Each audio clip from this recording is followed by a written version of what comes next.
folks, and welcome back to another Points of Interest show. I'm Gary. I'm Brad, B-Rad. And we're glad to be back with you again. We've got an exciting show today. We're going to talk about Brad's trip to CES and about another upcoming event. So let's get ready. Exploring the people, places, and technology in the growing drone industry. This is the Points of Interest Dronecast. Hey, and once again, welcome back to the Points of Interest show. This is our first real show here in the new year, even though we did a little holiday thing, right? Yeah. But we're excited to get back because when we were talking last, you had not gone yet to CES. Tell us about it. It was an amazing trip. It was in January, which I don't know when this is going to be produced or put out, but January 7th through 10th, found an opportunity to go, and it was a huge event. Where was it? We can talk about that. In Las Vegas, Nevada. Right. And tell us about what is CES. Not everybody knows. Yeah, CES is the world's largest consumer electronics show. It's every year in Las Vegas. I'm not sure if it's ever been anywhere else, but it's always been a dream of mine to go. Sure. And a friend of mine checked in with me a couple months back before it and said, "Hey, you want to go this year?" And I was like, "Yeah, let's try to make it happen." So it is truly on my bucket list. I've been to the NAB show in Vegas, which is very large. But just to give you an idea, CES is the largest convention in the world, okay? Everybody comes there with anything to do with electronics and technology. And that pretty much is what runs the world today, right? Yeah, that and the future products, Right. So everything. So got to Vegas, got checked in somewhere, right? Yeah. And you got to walk into the show. What is that first feeling? Oh my gosh, it was so overwhelming. It's just the amount of people that were even just flowing in. We arrived, just a quick overview of it. I arrived kind of a mid-afternoon on the first day, which was a Tuesday, and got a ride to the Venetian, which was one of the locations of many. The convention center was the other one, which was the main place that had 4 or 5 buildings of exhibitors from all around the world. And we're talking about exhibit halls that you can park 747s oh my gosh. throughout, right? Huge. And they're not even considered warehouses. I mean, these things are, you look up and you go, how in the world do they build something this big? But I arrived there. It's just the overwhelming amount of people, exhibitors. Every row you look down, it was, I don't know, a city block or longer to the other end. So And you walked for how many days before you got to the majority of the show? Oh my gosh, the majority. I never did finish getting through all of it. So I would say I probably, just of an overall estimate, I hit probably 75% of the show in the buildings that I could get to. There were some I missed, but I walked for 3.5 days, pretty solid. Wow. A lot of steps. My health fitness app gave me a lot of steps each day, 17 to 20,000 steps a day. So anywhere from 10, 15 miles of walking probably every day. He's doing marathons. That's right. Well, so you get there, and of course, again, this place, the Consumer Electronics Show, is where all the big boy toys are. It's every man or boy's fantasy to go out there and just look at what they've got. So what were some of the highlights that you remember? I'm sure you saw millions of things. Oh my gosh. But what were some of the main things? Well, I had to take a few notes because there was so many things. But I mean, the highlights that came back to me is there was a lot of, and it's going to be some weird things in here you wouldn't think of, but vacuum cleaners, like AI vacuum cleaners, and the theme of the whole CES, I would say, overall was AI. Sure. AI is in everything now, and that's overwhelming in itself as well, and I'll explain later. Sure. But there was robots. There's a few of those there. There was 3D printing. Massage chairs. It was kind of weird to see. We probably saw 10 or 12 different exhibitors that I saw with dozens and dozens of massage chairs that were big, and people were in lines to get free massages. You could get in line and wait an hour and a half to get a free massage. But I didn't opt for any of that because I had too many places to be and walking around. Just a quick overview, a few more things. LED TVs were a big thing there.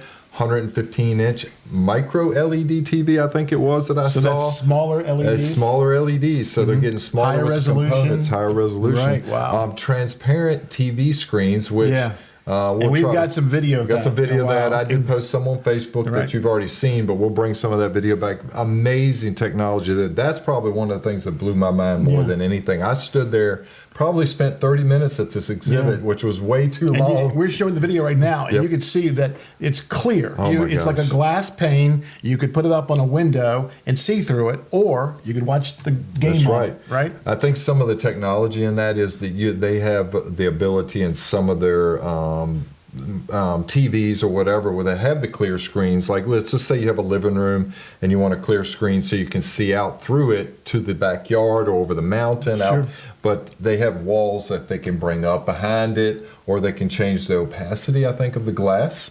So that was amazing itself. And the video, as y'all probably just saw, is just amazing. It standing there, it doesn't do it justice on the video, but standing there just blew my mind. All right, one more highlight, then we're going to get to the drones.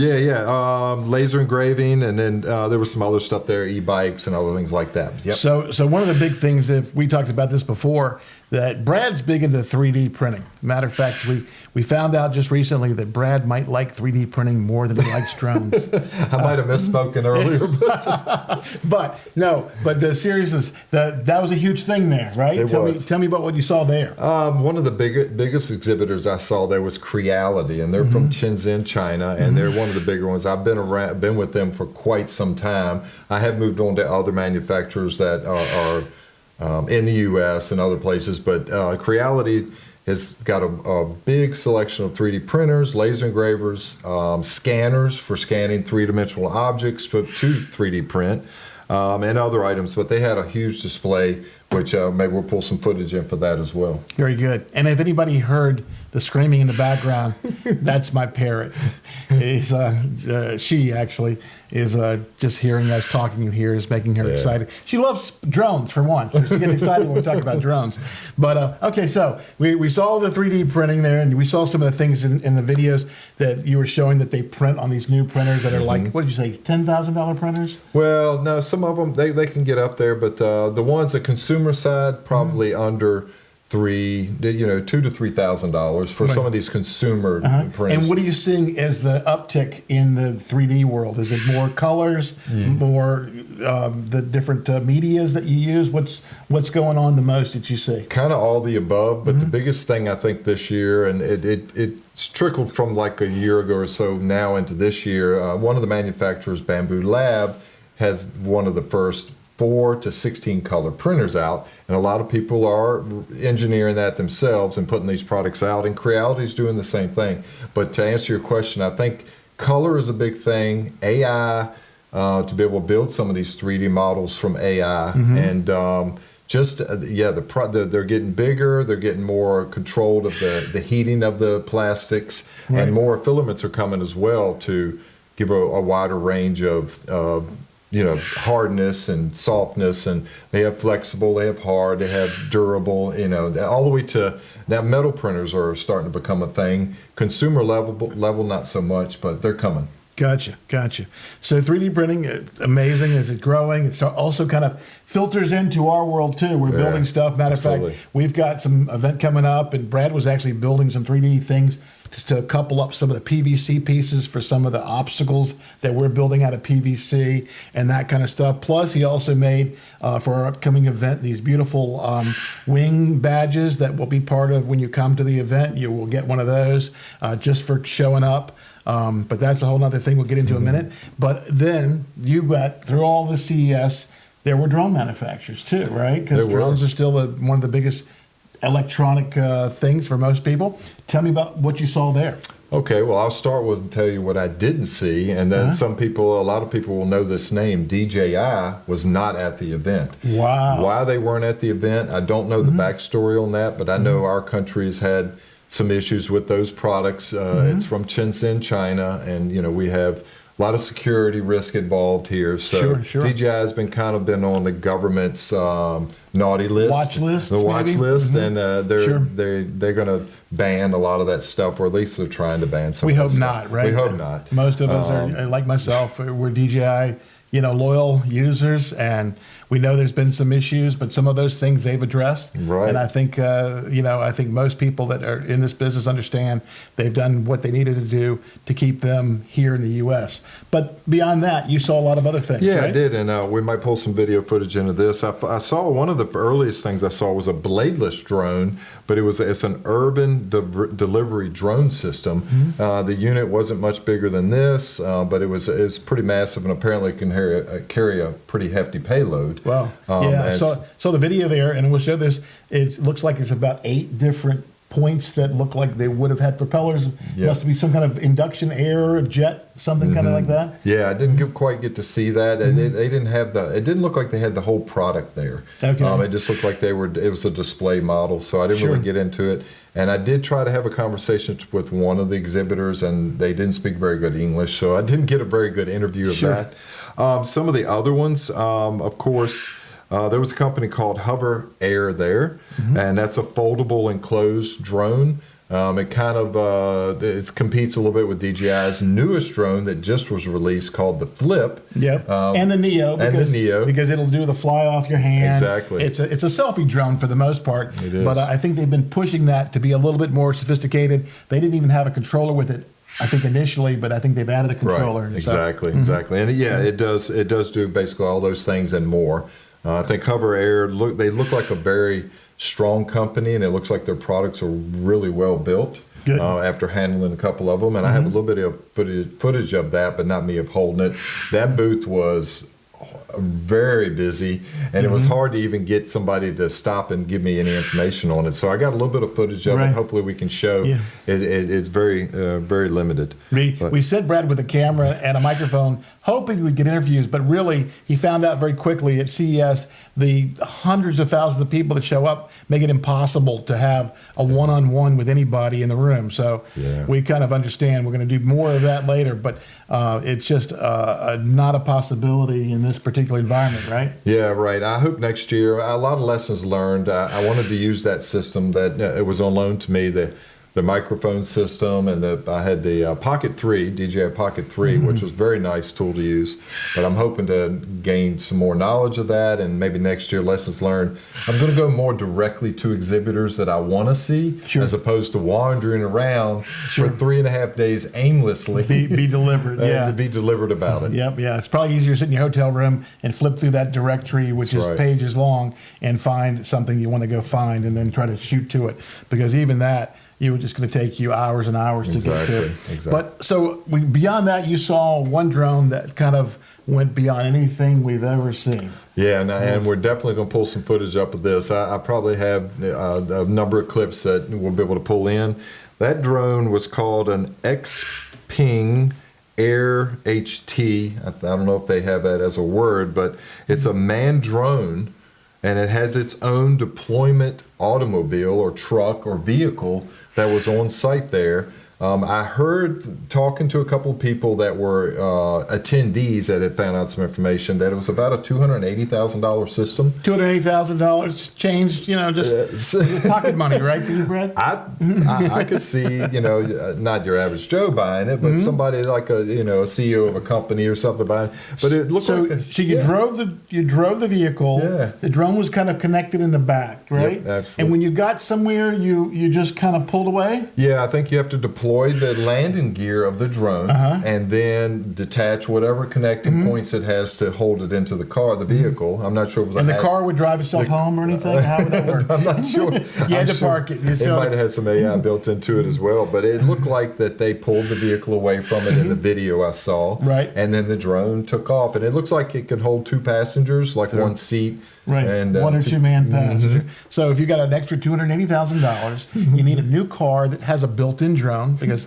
I think might be the only one so far. There you go. And the drone was as big as a car, if not bigger, with the props. What country built that? You know, my gosh! Oh, you got me on the spot. I do not. That's all right. That's all right. Because that's just wild stuff. Yeah, it is wild. And I'm sure that's the kind of thing. It's almost like a vanity product that you can't. It's not practical. But if you got that kind of money and you just want to show off, that's probably what you'll buy. Absolutely, right? absolutely. If I had millions, I'd probably get something like that. At least once it's proven itself. Absolutely. I mean, I don't know if they're taking orders now, but I think I heard they were. Okay. They may not be building or they might not be selling it yet. It might be kind of like a what is it, GoFundMe kind of thing, Right. or not a GoFundMe.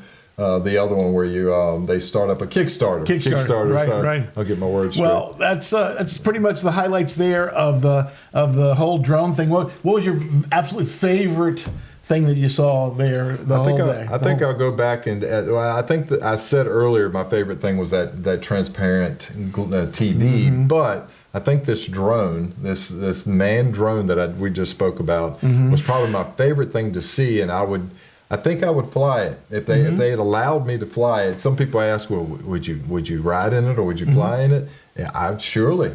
I mean, it's probably dangerous, but anything is. You got a birthday coming up? I do. Okay. It's only in a couple weeks. If anybody's looking for a birthday gift, B-Rad would take that February one of those. 19th. Yeah. All right. Speaking of February 19th, because that's just 2 days after the next big event we're throwing. Now, there is another event coming up. Matter of fact, in just a couple of weeks. Nope, next week. Yes, next week. And what is that event? That one is the VABA, which is the Virginia Aviator Business Association event. That's right, and that's at Main Street Station. I've been a part of it for I don't know, 4 or 5 years. An incredible event. NASA's there. A lot of people that are doing really incredible things in Virginia, primarily about drone technology, aviation technology.